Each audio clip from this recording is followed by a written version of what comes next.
Protein metabolon interactions between citrate synthase and malate dehydrogenase, a biochemical research proposal presented by myself, Andrew Dolia, along with the assistance of my advisor, Dr. Prente. So a little bit of an introduction for everybody. So what is the tricarboxylic acid cycle? Well, it's also known as the Krebs cycle or the citric acid cycle.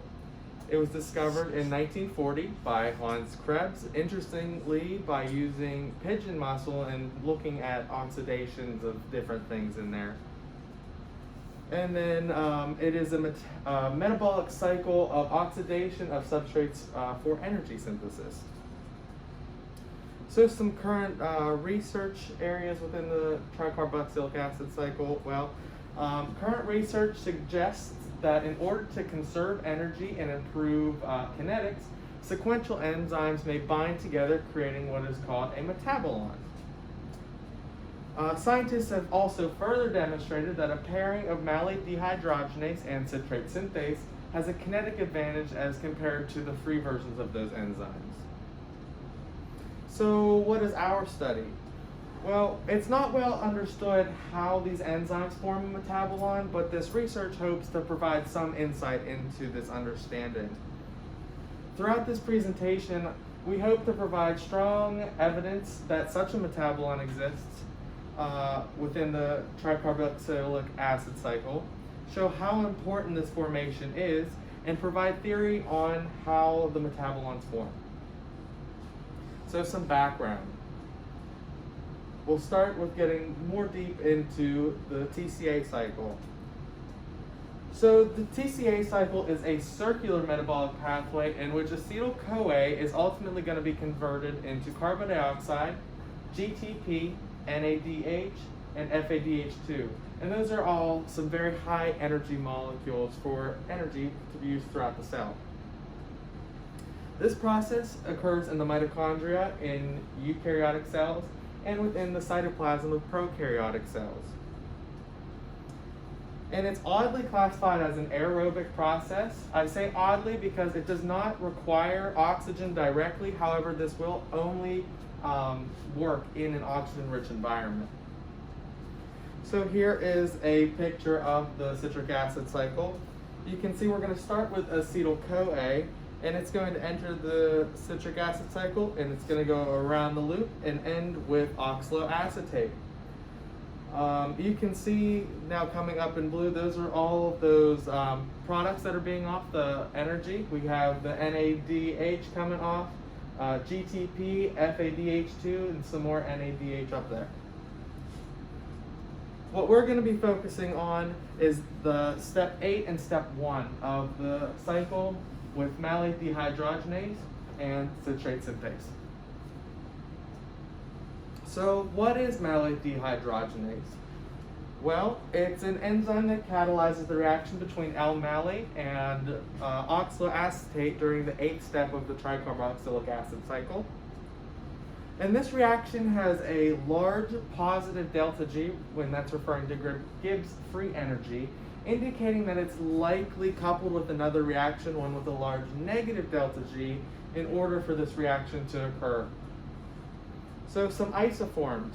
Well, we have mitochondrial MDH, and this performs chemistry within the malate shuttle and within the tricarboxylic acid cycle. There's cytosolic MDH, wherein this is unique only to the malate shuttle.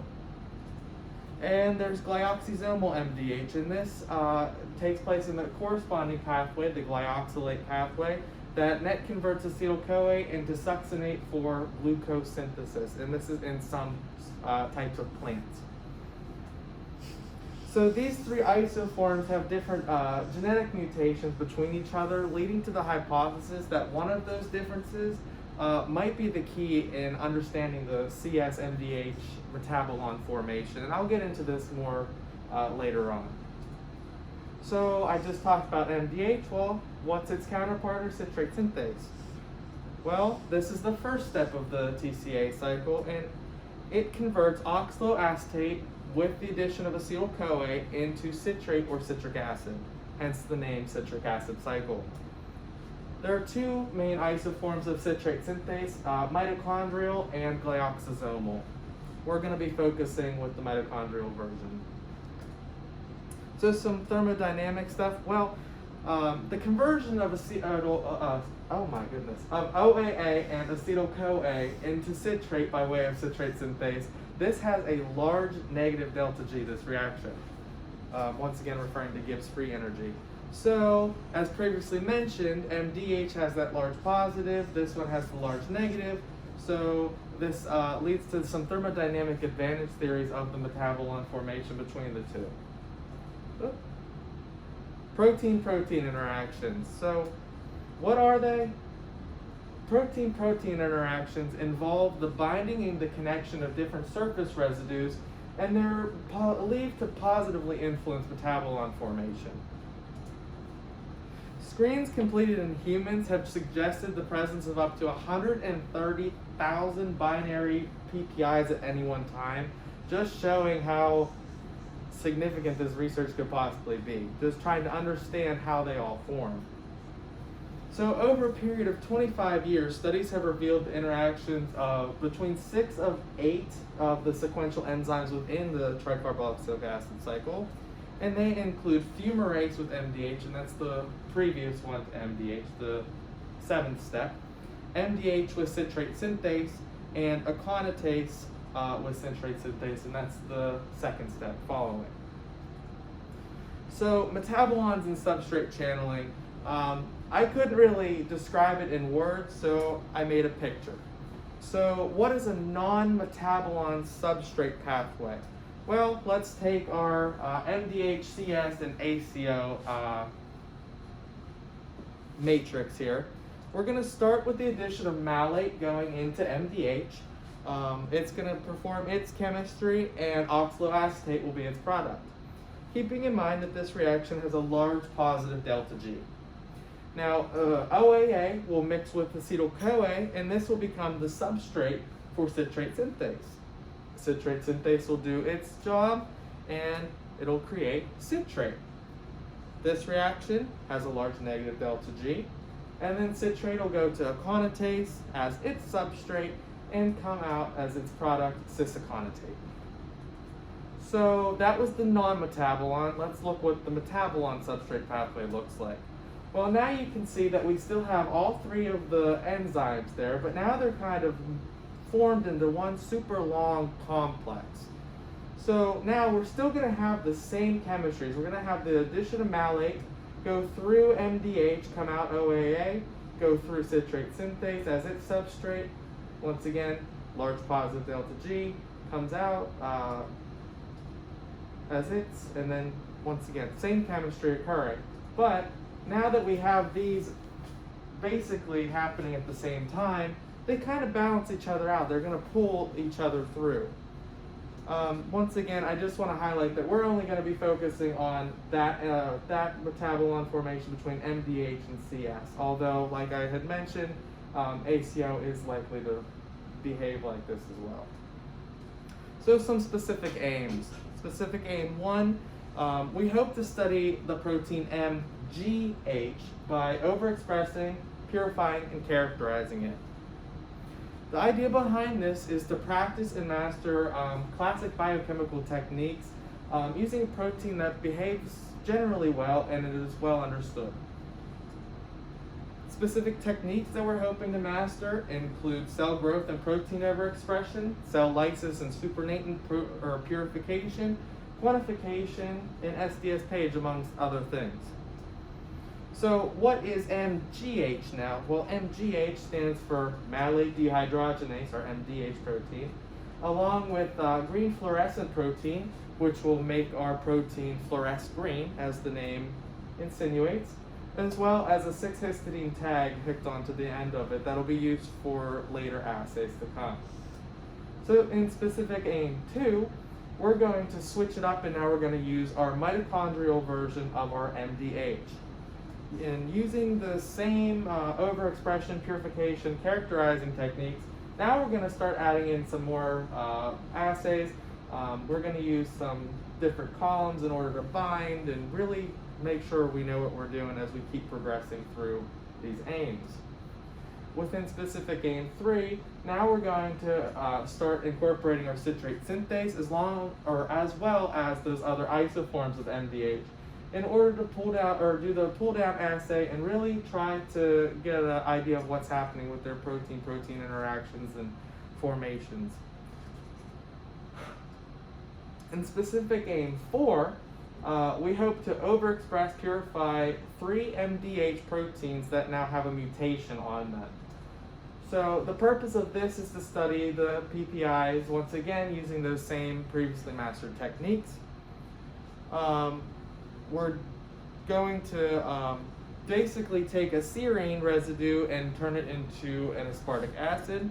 And this was determined by doing a matchup between the mitochondrial version and the cytosolic version of MDH, just trying to see, well, where are the differences at? Well, so you can see in this black box here, in the cytosolic version, this whole piece is missing.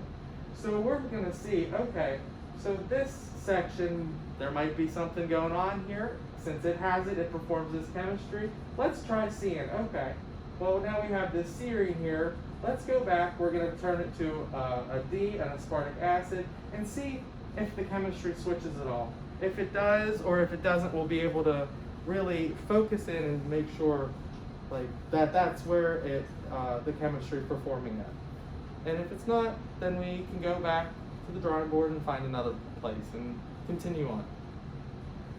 So some research methods and design. So we have to start with the protein overexpression. We will obtain a plasmid that contains our genes of interest, our MGH originally, and then, like I said, we'll get into the MDH and the CS. And we're going to induce them into E. coli BL21DE3 bacterial cells. The cells will then be streaked on an ampicillin plate, and it will follow by an incubation. We're going to take up some colonies and transfer them to a broth and let them grow, once again incubating them afterwards. We're going to be monitoring their growth by looking at their optical density. Once it's between, I see an error here, it's between 0.6 and 0.7. Once it's in that range, we're going to add the chemical IPTG, and this chemical basically induces the cells and turns them on for gene overexpression. And we're going to incubate it now at a lower temperature for a longer period of time, and then we're going to centrifuge it. So after we have our protein, we have an abundance of it, now we have to get it out of the cell by rupturing the cell. So we're going to add in a chemical with lysozyme, and this will weaken the bacterial cell wall, followed by sonication treatment, and this will be the final rupturing. Then we're going to put it in the centrifugation system, and this is what you get. You can see how dark green my protein is. It's everywhere in there amongst every other protein in the bacterial cell. So how are we going to get our protein of interest out of here? Well, you have to purify it. Well, this type of purification that we're going to focus on begins by adding nickel beads into this green solution. Excuse me. These beads have an affinity for that 6-histidine tag that I had mentioned on what is MGH. So once they have attached, they're going to sink to the bottom. Then we're going to have to try to get the protein off of those beads. So we're going to wash with imidazole, and that's what we're going to be left with. So this is our solution with the addition of our nickel beads. You can see all of our protein is sunk to the bottom now. And this is, you can't tell it well, but this is all blue from that nickel that we added. So then after we purify it, we have to make sure that what we have is what we want, so we have to characterize it. So we're going to perform a Bradford assay and an SDS Page assay. The Bradford assay was going to be used to determine the amount of MGH that we have, and the SDS Page will be able to visualize the purity of it. So the Bradford assay. This is going to involve the use of 8 different solutions of increasing concentrations. They're going to be stained with Kamasi blue, and they're going to be placed in a spectrophotometer, and we're going to take the absorbance readings, and we're going to be able to generate a standard curve. This is the first supernatant that we took off during the Bradford assay. You can notice how deep of a blue color that is. So we took that cuvette, we put it in the spectrophotometer, we got the absorbance value, and then we just have to plot it on a graph. So SDS page we have not gotten to yet, but whenever we do, this involves the running samples through a specific type of gel, which will then separate them based on their molecular size. And in order to visualize it, we're going to stain it with a special dye. So now what? As we progress through the specific aims, we're hoping to test our hypothesis that our mitochondrial MDH will have a very strong interaction with our mitochondrial citrate synthase. And then the interaction between the cytosolic MDH with the mitochondrial citrate synthase will have a weak interaction at best. And we're going to be using glyoxysomal MDH from a watermelon as a negative control, as there should not be any protein-protein interactions between the glyoxysomal MDH and the mitochondrial citrate synthase. Any questions?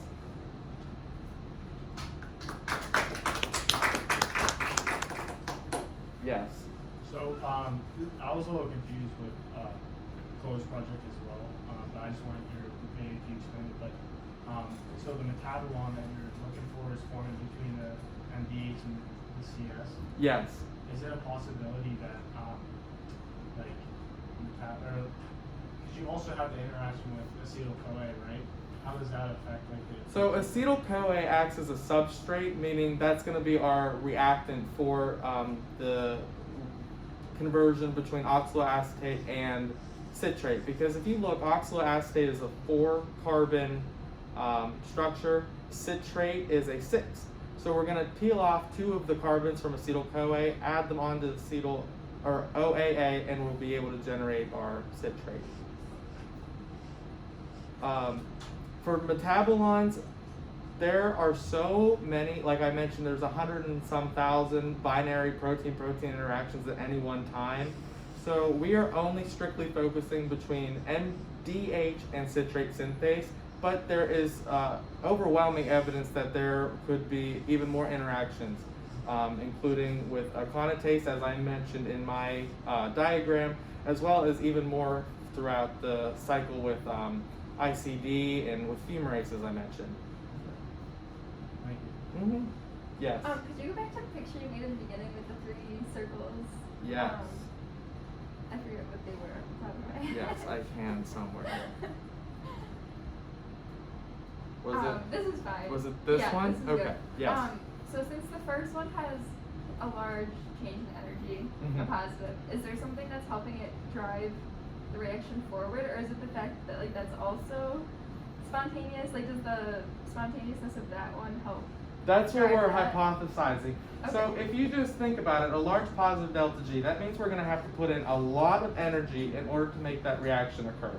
So that reaction is malate to oxaloacetate.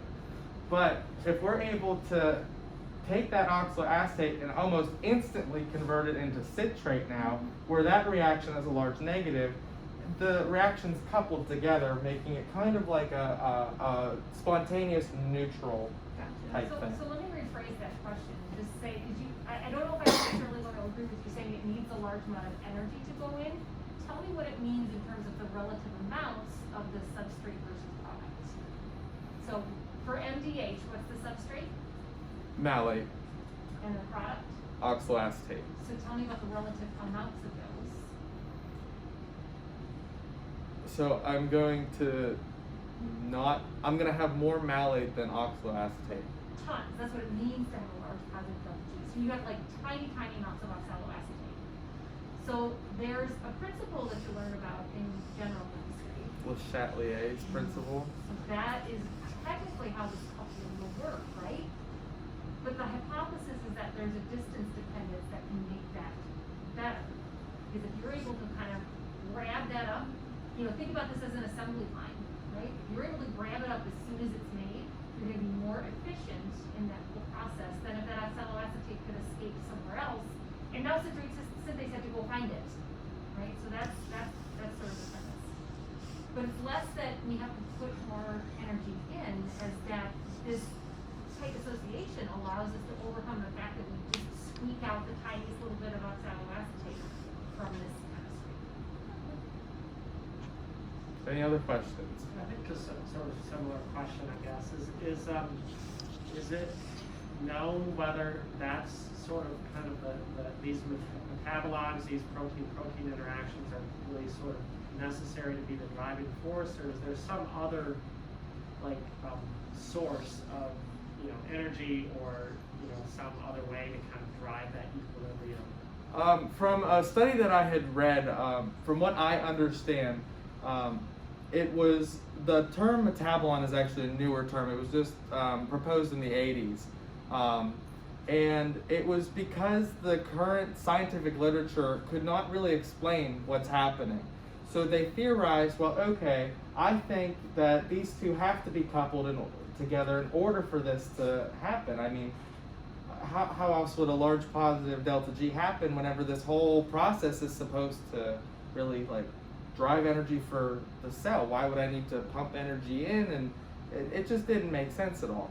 So this, right now, there is evidence that there is like interactions there, but I'm not really familiar if there's actually been definitive proof that Are there. the sort of the study of metabolomes in the citric acid cycle, is that sort of like the kind of the place where scientists are looking at metabolomes, or is this sort of a thing everywhere? So this is kind of a thing everywhere. There's evidence that there are metabolons in almost every type of cell that we can think of. So speaking of, they're everywhere, but why are we like studying them in the citric acid cycle? Like what's the benefit to us as undergraduate institutions? Not very many people are looking at it in this cycle. We can kind of proceed on our own pace. This isn't like the sexiest project because it's going to solve like some world problem. But that also means, this field has moved along very slowly. There's not papers coming out every week on this. So it allows for us to kind of make some positive contributions. So a little bit more to Dr. Brown's question. So tell me what is already known about metabolons, even with malate dehydrogenase and citrate synthase, and then where are we trying to contribute to what is not known yet? Okay, so there's evidence that there is an interaction between them. What we're trying to look at is to see why, basically. What type of surface residues are interacting with each other? How are they doing it? Is it a phosphorylation? Is it a methylation? Is it what's going on? That's basically what we're trying to find out. So there's lots of research that the analogy we like to give is like there's a whole bunch of kids that are just like at a party, right? And there's all kinds of like very coarse experiments that you can do where you literally zap that population and you say, who's next to who? And that's how we know that there's all of these interactions that are happening. But we're more interested in saying, okay, let's take a little deeper dive and say, we know that you interacted, but let's see if we can find out how and why you're interacting. And maybe even beyond that, say, well, if it is a phosphorylation event that's responsible for that, is that consistent with what we would predict with our understanding of need state versus fed state and sort of what's going on a cellular level? Any other questions? Yes. Are there any other theories that could explain why they're interacting besides metabolomes? I have not looked into that, so I cannot answer that question. Here's the thing, like everybody's interacting. Like coming back to this analogy of like people like at prom, like you're gonna bump into everybody at some point. And so when they do some of these experiments, like in Chloe's paper, I think when she gave her primary literature paper, it's like everybody's talking to everybody else. But is it significant? Is it important? Like when you literally throw a cross-linking agent in and you show that the two of you, well, maybe you were just passing by him. Like maybe you're not really interacting with him or something. But to your other point, yeah, maybe there is something that's going on that we're not necessarily aware of. But that's the nice thing too with these enzymes is they have very specific functions metabolically. They don't do a lot of other things other than participate in the citric acid cycle or the other things that are going on. Anything else? I don't know. Yes. So go back just to address something is you were talking about, when you did your batch purification, so Yes. what's your picture? Yes. Because I think you were pointing to a solution, and you were saying the solution was. Was it this one? No, next one, I think. Next one was this picture, yeah. This one. So you're pointing to that solution, and you're like, well, it's blue, but you can't see it. Is that solution supposed to be blue, or where's the blue? I thought it was blue. The blue becomes the green. The blue's just the bead. So the nickel is on the beads. There's no blue in solution. The blue is on the beads because the beads are bound to nickel, and then the nickel is what is attracted to the histidine residues. And that's how we sort of form this assembly that allows us to. So there's no blue that we're seeing there. So tell me all the stuff that might be in that supernatant. DNA, RNA, everything that's in a cell. And importantly, all of these proteins that belong to E. coli that we're not interested in but don't have histidine tags.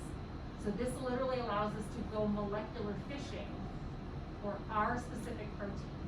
And the beauty of what you guys did with your first specific game and learning these techniques is we've got this protein that's super green. So every step along the way, you kind of got this signal that tells you did it work or not. And that allows you to master those techniques so that when you start doing it with a protein where we don't have these signals, you're pretty good at those techniques. You don't get a week into your work and find out something didn't work along the way. So, with like the enzyme assay with MGH, can we do that with MGH? Compare it to MDH and see like, because why not just keep GFP? Remember, like if we compared the enzyme assays and saw like, oh, they have the same interactions, like why not just keep the GFP on it? Well, just because so I want to make sure everybody understands your question. So it's nice that you have this green fluorescent protein that you can see what's going on. So Chloe's like, well, why don't we just do all of our MDH work with the green backpack on? Because we can like see it, it makes things easier. We don't know if that green backpack interferes with its ability to interact with other proteins. So, and the fact that no one else is doing that work too would potentially not allow us to sort of compare our data with people who are doing similar but maybe related work. You know, we probably want to have those same proteins. But even if we show that that enzyme assay, which tells us that the malate dehydrogenase is there, we're going to use this enzyme assay as a way to quantitate the amount of protein that is in solution. But it doesn't necessarily tell us, can it interact positively with citrics in base? Can you measure flux of a metabolon? And then compare? I think we're getting into probably kinds of techniques because flux is speed and rate. Yeah. So we're not doing anything really with kinetics as much. We're just using our enzyme assay. We're doing an enzyme assay with malate dehydrogenase as a way to confirm that it's there. Yeah. Because we can't see it. So that's how we'll confirm that it's there. So just because we confirm that it's there, it doesn't, I'm still worried that that green fusion protein, that green part, is going to interfere with our ability to effectively determine whether or not it's interacting or not with another protein. Now this was a project actually that nobody else here I think knows Deanna, but Deanna's project was actually trying to make a green fluorescent protein version of Taq polymerase and have us test it to see if it was as good doing PCR as other Taq polymerases, because that would be really helpful because then people would always know how much protein they had, all that stuff. But we never got to the testing point with that protein.